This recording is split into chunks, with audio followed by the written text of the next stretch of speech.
मैत्रिणींनो, आज आपण बनवणार आहोत टोमॅटोची भाजी। त्यामध्ये साहित्य लागणार आहे 2 टमाटे बारीक चिरलेले, मसाला, मीठ, खोबरं, कोथिंबीर बारीक चिरलेले, कांदा बारीक चिरलेला, कढीपत्ता। कांदा चांगला भाजलेला आहे, त्याच्यानंतर टोमॅटो टाकायचे।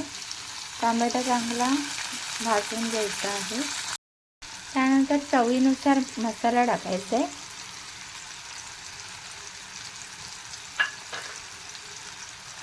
तो चांगला मिक्स करून घ्यायचा आहे।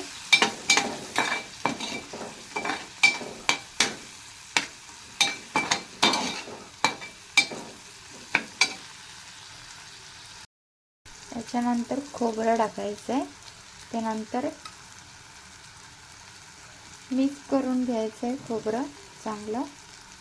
त्यानुसार नंतर चवीनुसार मीठ टाकायचं आहे।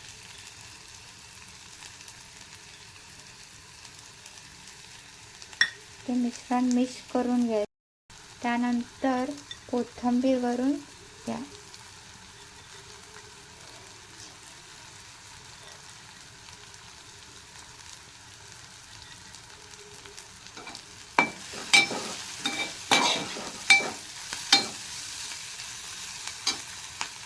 टोमॅटोची भाजी आता झालेली आहे, त्याच्यासोबत चपाती आहे। व्हिडिओ आवडला असेल तर व्हिडिओला लाईक, फॉलो, शेअर आणि सबस्क्राइबर करायचं आहे। धन्यवाद।